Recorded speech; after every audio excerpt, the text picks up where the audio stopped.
October 25, 1944. Dawn. Off Samar Island, Philippines. 3 American destroyers are about to attack the most powerful surface fleet in the Pacific. Not support an attack, not screen an attack. Attack. Alone. 3 destroyers, 1,400 men total. Attacking 4 battleships, 6 heavy cruisers, 2 light cruisers, 11 destroyers, Japanese center force, 23 warships, the most powerful concentration of naval firepower remaining to Imperial Japan, including Yamato, 72,000 tons, 18-inch guns, largest battleship ever built. The destroyers attacking are 2,000 tons each, 5-inch guns, built for screening, for escort, for anti-submarine work, not for charging battleships, certainly not for charging the entire Japanese fleet. But Commander Ernest Evans doesn't care about odds, doesn't care about physics, doesn't care that this is suicide. His destroyers are all that stands between Japanese battleships and American escort carriers, between annihilation and survival, between defeat and buying time. So he attacks, alone, without orders, without support, without hope, charges the Japanese fleet at flank speed, opens fire at maximum range, closes to 10,000 yards through 18-inch shell fire, launches torpedoes, hits heavy cruiser Kumano, knocks her out of formation, then dies. His ship dies. 2/3 of his crew dies. But he bought time. He and 2 other destroyer captains who followed his lead bought 2.5 hours. That doesn't sound like much. In naval combat, that's eternity. That's enough. This is the battle off Samar. This is the last stand of Taffy 3. This is how 3 destroyers saved an entire invasion fleet through courage that defied sanity and tactics that defied doctrine. This is impossible odds. This is desperate heroism. This is the story of the day the destroyers charged the battleships and won. The context makes the courage more remarkable. The Battle of Leyte Gulf was the largest naval battle in history. 4 separate engagements over 3 days, October 23rd through 26th, 1944. Over 200,000 men engaged, hundreds of ships, air attacks, submarine attacks, surface battles. The Americans were invading Leyte Island, returning to the Philippines. The Japanese were trying to stop them, threw everything they had at the invasion fleet. The Japanese plan was complex. 3 forces converging on Leyte Gulf from different directions, southern force through Surigao Strait, center force through San Bernardino Strait, northern force as a decoy to draw American carriers away. The plan almost worked, better than anyone expected, because Admiral Halsey took the bait, went after the northern force, left San Bernardino Strait unguarded, left the escort carriers exposed, left Taffy 3 alone. That mistake created the crisis. That crisis created the opportunity for heroism. Taffy 3 was escort carrier group commanded by Admiral Clifton Sprague. 6 escort carriers, small carriers, slow, lightly armored, built for anti-submarine work and close air support, not for fighting battleships, screened by 3 destroyers and 4 destroyer escorts, USS Johnston, USS Hoel, USS Heermann, plus the destroyer escorts. Against them, Japanese center force, 4 battleships including Yamato, 6 heavy cruisers, 2 light cruisers, 11 destroyers. The math was insane. Taffy 3 was massively outgunned, massively out-armored. The escort carriers couldn't outrun battleships, couldn't fight battleships, couldn't survive battleships. Their only hope was the destroyers. 3 destroyers to hold off 23 Japanese warships, Buy time for carriers to escape. Buy time for help to arrive. Buy time through courage and audacity and willingness to die. That was the mission. That was impossible. That was what happened. Commander Ernest Evans commanded USS Johnston, Native American, Cherokee, career naval officer, aggressive, fearless. When his ship commissioned, he told his crew they'd fight when outnumbered, fight when outgunned, fight until the ship sank under them. His crew thought it was rhetoric, bravado, standard speech. It wasn't. Evans meant every word. He proved it off Samar. When Japanese ships appeared on horizon at 0645, Evans didn't wait for orders, didn't wait for plan, didn't wait for anything. Ordered flank speed, turned toward Japanese fleet, alone. Johnston charged the entire center force. Evans knew what this meant, knew his ship would probably die, knew his crew would probably die, knew he would probably die. Charged anyway, because carriers needed time, because that was his job, because destroyer captains don't run from battleships, they charge battleships, even when suicidal, especially when necessary. Johnston opened fire at maximum range, 5-inch guns against battleships, might as well throw rocks, but every second of delay helped. Every minute Japanese spent dealing with destroyers was a minute carriers could run. Johnston closed the range, 10 miles, 8 miles, 6 miles, Japanese shells falling around her, 18-inch shells creating waterspouts higher than Johnston's mast, near misses that would have capsized lesser ships. Johnston kept coming. Evans maneuvered brilliantly, dodged shells through ship handling, threw off Japanese aim, made them miss, bought seconds, bought minutes, bought time. At 10,000 yards, Johnston launched torpedoes, all 10 fish, full spread, at battleships and cruisers, torpedoes running true, Japanese ships maneuvering, dodging, breaking formation. Johnston scored hits. Heavy cruiser Kumano took torpedo hit, bow blown off, out of fight. First blood to Johnston, first damage to Japanese fleet from a destroyer that shouldn't have survived long enough to fire. USS Hoel and USS Heermann followed Johnston's lead. Both captains saw Johnston charge, knew what it meant, knew what was required, followed anyway. Hoel, Commander Leon Kintberger commanding, Heermann, Commander Amos Hathaway commanding. Both destroyers charged the Japanese fleet, both launched torpedo attacks, both engaged battleships with 5-inch guns, both knew they were dead, charged anyway.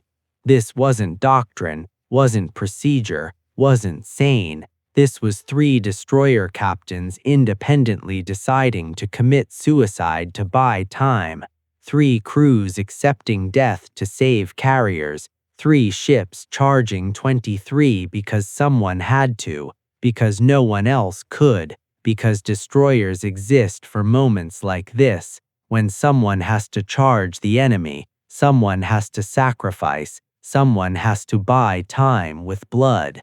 These 3 destroyers did that, did it knowing they'd die, did it anyway. That's not courage, that's beyond courage. That's accepting death and choosing to make it matter. The destroyer attacks created chaos in Japanese formation.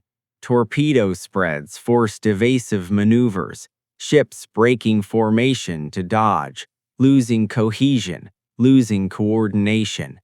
Japanese gunfire was heavy but inaccurate. The destroyers were small, fast, maneuvering violently, hard targets. Japanese used visual ranging, required time to calculate. Destroyers didn't give them time. Constant course changes, constant speed changes, made ranging impossible, made hitting difficult. Johnston took hits anyway, couldn't dodge everything. Shells smashed into her, bridge destroyed, Commander Evans wounded, steering lost, engines damaged, still fighting, guns still firing, still maneuvering on emergency steering, still in the fight, because sinking wasn't enough, had to be destroyed completely, had to be unable to fire, unable to contribute. Until that moment, Johnston fought. Hoel was taking punishment too. Multiple hits, fires, flooding, slowing, but still shooting, still launching smoke, still contributing. Death ride doesn't mean immediate death, means fighting until death. These destroyers defined that. The smoke screens were crucial. Destroyers laid smoke to hide carriers, chemical smoke, oil smoke, anything to create concealment. Japanese targeting relied on visual sighting. Smoke blocked that, made shooting blind, reduced accuracy, gave carriers precious time. The smoke cost the destroyers, required them to stay between Japanese fleet and carriers, required constant exposure, required absorbing fire meant for carriers. That was the plan. That was the sacrifice. Destroyers exist to protect carriers. That protection sometimes requires dying for them. These destroyer crews understood, accepted, executed.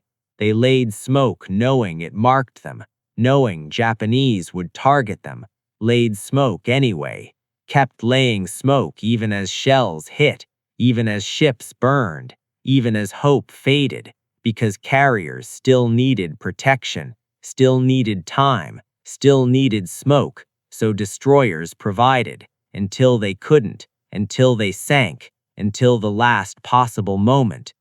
The carrier aircraft contributed desperately. Escort carrier planes weren't equipped for anti-ship attacks, carried depth charges for submarines, small bombs for ground support. Some had no weapons at all. Didn't matter, they attacked anyway. Strafing runs on battleships, dropping whatever ordnance they had, making the Japanese think fleet carriers were near, making them cautious, making them hesitate. Every hesitation bought seconds. Every second mattered.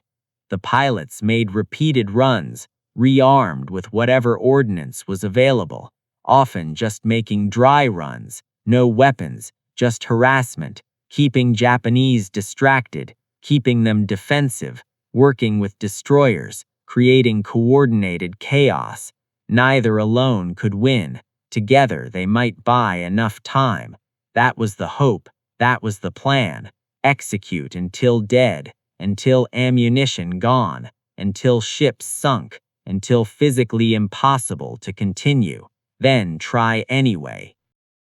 Johnston died first among the destroyers, or rather, died fighting first. Multiple hits accumulated damage, fires out of control, engines failing, flooding progressive. Commander Evans ordered abandon ship. Too late for many. Ship rolling, sinking, crew jumping into water. Evans went down with his ship, true to his commissioning speech, fought until ship sank under him, died as promised. Crew who survived remembered him standing on bridge, saluting as ship went down. Maybe true, maybe legend. Either way, captures who he was. Naval officer to the end, fighting to the last, sacrificing everything for mission. His Medal of Honor citation was posthumous, well-deserved, under-recognized for what he accomplished. One destroyer versus fleet, bought 30 minutes minimum, sank heavy cruiser, damaged others, disrupted formation, created chaos. That's tactical impact far beyond size or capability. That's leadership. That's heroism. That's why we remember Johnston, why we honor Evans, why the story matters. Hoel died next, overwhelmed by hits, dead in water, listing heavily, still shooting. guns firing until power failed, until physical impossibility stopped them. Commander Kentberger ordered abandoned ship. Crew went into water. Ship capsized, sank. 253 men died. 86 survived. Terrible casualties. But Hoel bought time, contributed to chaos, drew Japanese fire, protected carriers, accomplished mission.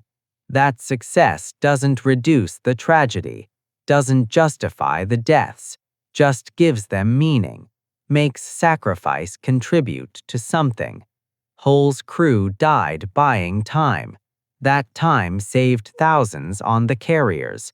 That math is cold, true, necessary. Those men knew it, accepted it, did it anyway. That's military service. That's the contract. We might die. We accept that. We do job anyway. Hoel's crew fulfilled that contract completely, paid ultimate price, saved lives through sacrifice. That deserves remembrance, deserves honor, deserves recognition. Heermann survived, barely, took hits, suffered damage, but remained afloat, continued fighting. Commander Hathaway maneuvered brilliantly, dodged fire, laid smoke, engaged targets of opportunity. Heermann was last destroyer standing, continued mission alone, screened carriers, fought until Japanese withdrew. Her survival was combination of skill, luck, and determination. Hathaway's ship handling was masterful. Crew's damage control was excellent, but also lucky. Shells that should have hit missed. Hits that should have been fatal weren't. That's combat. Skill matters. Luck matters. Both required. Heermann had everything, survived, continued fighting, became symbol of what destroyers could accomplish, what courage could achieve, what impossible odds could be overcome through skill and will and refusal to quit. That's Heermann's legacy, surviving when she shouldn't, fighting when others couldn't, winning when losing was expected. The destroyer escorts contributed equally. USS Samuel B. Roberts, USS Dennis, USS John C. Butler, USS Raymond, all smaller than destroyers, more lightly armed, more vulnerable, all attacked anyway. Roberts particularly distinguished herself, close to within range of battleship Yamato, engaged with 5-inch guns, tiny shells against the largest battleship ever built. Ridiculous, heroic, effective, because Roberts kept Yamato distracted, kept her defensive, kept her from concentrating on carriers. Roberts died for that, sank after absorbing massive punishment, but accomplished mission, bought time, contributed to chaos. The other destroyer escorts laid smoke, launched torpedoes, engaged where possible. All contributed, all risked everything, all understood the mission, protect carriers, buy time, sacrifice if necessary. They did that. Some survived, some didn't. All deserve recognition. All accomplished impossible. All contributed to victory snatched from certain defeat. The Japanese confusion was understandable. Admiral Kurita, commanding Center Force, expected to encounter fleet carriers, expected heavy resistance, instead found escort carriers and destroyers. But destroyers fought like capital ships. Carriers launched continuous air attacks. Kurita thought he'd found the main fleet, thought he was engaging Halsey's carriers, thought the destroyers were cruisers. Smoke made identification difficult. Combat stress made judgment impaired. American aggression suggested strength. Weak forces don't attack, don't charge, don't fight suicidally. Kurita interpreted this as American confidence, as trap, as main fleet nearby. So he withdrew, despite overwhelming superiority, despite victory within grasp, despite being on verge of annihilating Taffy 3. He withdrew, turned away, left battle, saved American carriers through mistake, through confusion, through misidentification. The destroyer attacks created that confusion, created that doubt, created that hesitation. That's tactical victory, winning through deception, through making enemy believe you're stronger, through courage creating impression of capability beyond reality. That's what 3 destroyers did, made Japanese fleet think they faced main fleet, made them withdraw from escort carriers, made impossible possible. The aftermath was sobering. Johnston sunk, 186 dead. Hoel sunk, 253 dead. Samuel B. Roberts sunk, 89 dead. Gambier Bay escort carrier sunk by Japanese gunfire. Over 1,500 American casualties total. Japanese lost 3 heavy cruisers. Several ships damaged, but survived, withdrew, could have destroyed entire Taffy 3, could have reached invasion beaches, could have disrupted entire Leyte operation, didn't, because destroyers fought, because carriers ran, because aircraft attacked, because everyone bought time. 2.5 hours. That's what the sacrifice purchased. 2.5 hours between annihilation and survival, between defeat and victory, between disaster and success. The cost was terrible. The result was victory. Both are true. Understanding both is important.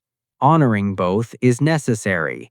The dead paid price. The living reaped benefit. That's war. That's sacrifice. That's service. Commander Evans was awarded Medal of Honor posthumously, first Native American naval officer to receive it. Well deserved. Under-recognized for strategic impact. His charge set example, created model, inspired others, changed battle. One man's decision to attack instead of defend, to charge instead of screen, to lead instead of follow. That decision cascaded, influenced other destroyer captains, influenced destroyer escort captains, influenced carrier admiral, created aggressive defense, created chaos from coordination, created victory from certain defeat. That's leadership. That's impact beyond rank, beyond position, beyond ship. Evans commanded 1 destroyer, influenced entire engagement, changed naval history, saved thousands of lives. That legacy deserves more recognition, deserves more honor, deserves more remembrance. This is attempt at that. Recognition, honor, remembrance. The battle changed naval doctrine. Destroyers understood their role differently after Samar. Screening meant attacking. Defense meant offense. Protection meant sacrifice. This wasn't new concept, was rarely executed so completely, so desperately, so successfully. Samar proved destroyers could influence battles beyond their weight, could change outcomes through courage, could accomplish impossible through determination. Post-war destroyer design reflected this, emphasized offensive capability, emphasized survivability, emphasized everything learned from watching 3 destroyers charge 23 ships. Modern destroyers are vastly more capable, vastly more survivable, vastly more powerful, but core mission remains: screen high-value units, attack threats, sacrifice if necessary. Samar defined that, demonstrated that, proved that. Every destroyer crew since learns this story, learns this example, learns what destroyers can accomplish, what courage can achieve, what impossible looks like when someone tries anyway. The survivors carried Samar forever, Trauma was severe, watching friends die, watching ships sink, fighting hopeless battle, surviving when so many didn't. That creates psychological wounds that don't heal. Veterans described recurring nightmares, survivor's guilt, PTSD decades before term existed. Some coped, some didn't, all carried it, forever marked by October 25, 1944, forever changed by Battle off Samar, forever defined by 2.5 hours of impossible combat. That's cost beyond casualty statistics, beyond ships sunk, beyond tactical analysis. That's human cost, permanent psychological damage to survivors. That matters, deserves recognition, deserves support, deserves understanding. The dead paid ultimate price, the survivors paid lifelong price. Both forms of sacrifice, both deserve honor, both require remembrance. The Japanese perspective is instructive. Kurita was criticized for withdrawing, called coward, accused of abandoning mission, court-martialed after war. He maintained he made correct decision based on available information, thought he faced main fleet, thought destroyers were cruisers, thought withdrawal was prudent. He was wrong, but understandably wrong. American deception worked. American courage sold the lie. American determination created doubt. That's tactical success, making the enemy make mistakes, making superior force withdraw, making victory from certain defeat. Kurita's mistake was gift bought with American blood, gift created through American courage, gift resulting from American sacrifice. Understanding that doesn't excuse Japanese failure, doesn't celebrate enemy mistake, just recognizes tactical reality. Deception works, courage matters, determination changes outcomes, all demonstrated at Samar. The broader Battle of Leyte Gulf was decisive. Japanese Navy never recovered, lost 4 carriers, 3 battleships, multiple cruisers and destroyers, ceased to be effective force. Battle off Samar was small part of this, small in ships engaged, small in geographic scope, huge in tactical impact, huge in demonstrating destroyer capability, huge in proving courage mattered. The entire Leyte Gulf engagement showed American superiority, American coordination, American power. But Samar showed something else: American courage, American determination, American refusal to quit. 3 destroyers versus fleet, impossible odds, desperate situation, victory anyway. That's American military ethos. Fight when outnumbered, fight when outgunned, fight until you win. Samar demonstrated this completely, proved this absolutely, showed what that ethos accomplishes. That's why story matters, why it's remembered, why it's told. The tactical lessons influenced Cold War thinking. Destroyer doctrine emphasized aggressive action, offensive employment, accepting risk for mission success. This traced directly to Samar, to watching 3 destroyers accomplish impossible, to understanding courage multiplies capability. Modern destroyers are guided missile ships, Aegis cruisers, vastly different technology, same core mission, screen carriers, attack threats, sacrifice if necessary. The execution changed, the principles didn't. Samar established those principles, demonstrated their validity, proved their worth. Every modern destroyer crew learns Samar, learns Johnston's charge, learns Evans' sacrifice, learns what destroyers can accomplish. That education matters, shapes thinking, influences action, creates culture of aggression, of sacrifice, of accomplishing impossible. That's Samar's legacy in modern Navy, not just historical event, living example, continuing inspiration, permanent reminder of what courage accomplishes. The families of the dead received little closure. Many bodies were never recovered, went down with ships, died in the water, lost to the sea. Gold Star families had grief but not graves, had loss but not remains, had sacrifice but not closure. That's additional burden. Not everyone who dies in war gets buried. Not every family gets body returned. Naval warfare particularly creates this. Ships sink, men die, ocean takes both. Families mourn but don't bury. That matters, deserves recognition, deserves support. The lost of Samar remain lost, physically. Their memory remains, their sacrifice remains, their example remains, but they don't.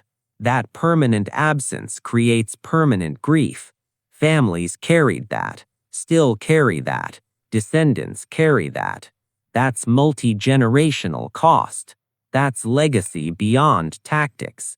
That's the human dimension of war that statistics don't capture.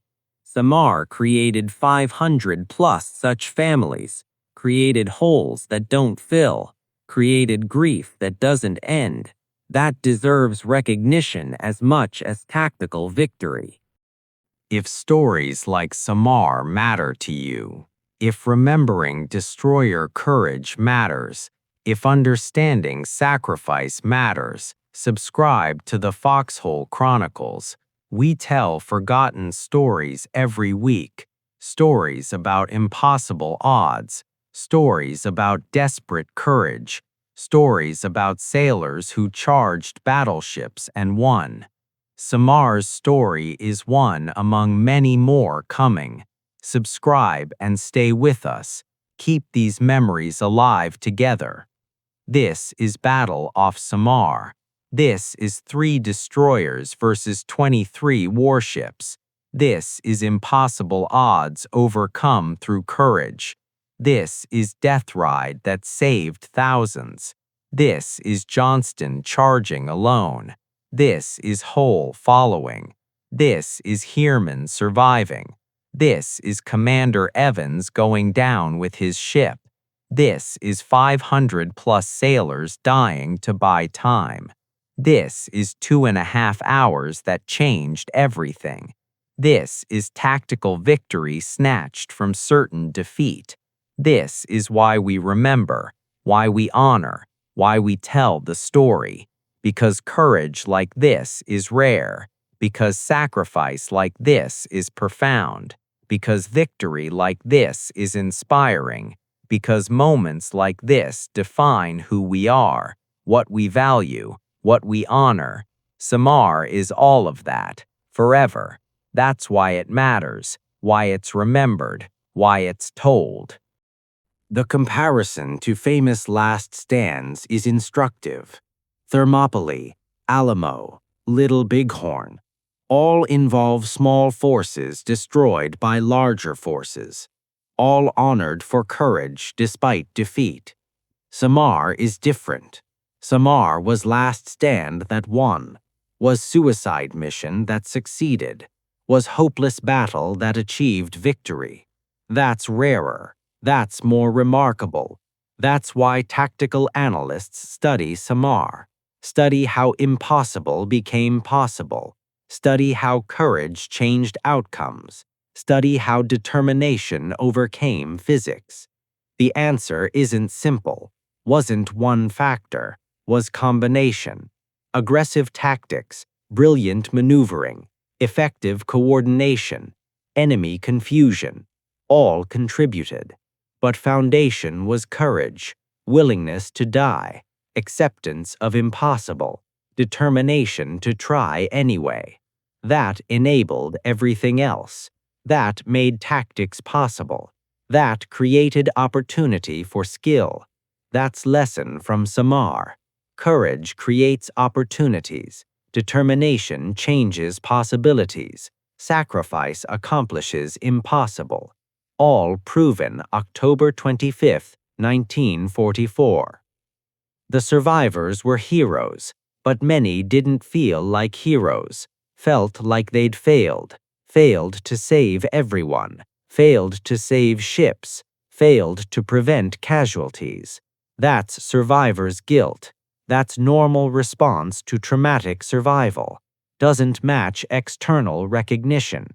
Society says hero, survivor says failure. Both exist simultaneously. Understanding this is important. Heroes aren't people without doubt, without guilt, without trauma. Heroes are people who act despite those, who do job despite fear, who accomplish mission despite cost. Samar survivors did that, were traumatized doing that, remained heroes despite trauma. Both are true. Both deserve recognition. Acknowledging trauma doesn't diminish heroism. Recognizing heroism doesn't negate trauma. Both existed. Both were real. Both permanent. That complexity is important. That nuance matters. That humanity deserves honor. The modern Navy remembers Samar. Ships are named for the destroyers, for the commanders, for the battle. Training exercises reference it. Tactical publications study it. Naval Academy teaches it. That institutional memory keeps story alive, keeps lessons fresh, keeps inspiration available. New generations of destroyer sailors learn from old generations of destroyer sailors. Learn what's possible, what's required, what sacrifice means. That continuity matters. Creates culture, creates standards, creates expectations. Modern destroyer crews know Samar, know what their predecessors accomplished, know what might be required. That knowledge shapes them, makes them better, makes them ready, makes them worthy successors. That's Samar's continuing legacy, not just historical event, living tradition, active inspiration, permanent standard. This is final truth. Samar was impossible. 3 destroyers don't beat 23 warships, don't survive battleship engagement, don't change battle outcomes, except they did, because they tried, because someone had to, because courage matters, because determination changes equations, because sacrifice accomplishes what shouldn't be possible. That's Samar. That's October 25, 1944. That's Battle off Samar. Forever remembered, forever studied, forever inspiring. 3 destroyers, 23 warships, 2.5 hours, 500 plus dead. Victory snatched from certain defeat. Impossible accomplished through courage. That's why we remember, why we honor, why we tell this story. Because moments like this define us. Because courage like this is rare. Because sacrifice like this is profound. Because victory like this is inspiring. That's Samar, forever. The modern destroyers sailing today carry Samar's spirit. Advanced weapons, sophisticated sensors, incredible capability, but core mission unchanged. Screen high-value units, attack threats, sacrifice if necessary. That last part is key. Sacrifice if necessary, not if convenient, not if easy, if necessary. Samar taught what necessary looks like, taught what sacrifice accomplishes, taught what destroyers can do when everything depends on them.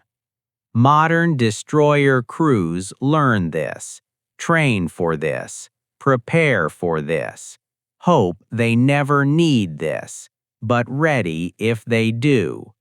That readiness traces to Samar, to Johnston's charge, to Evans' sacrifice, to destroyers attacking battleships and winning. That example lives. That inspiration continues. That legacy endures. October 25, 1944 created permanent mark on destroyer culture. Permanent standard for destroyer courage.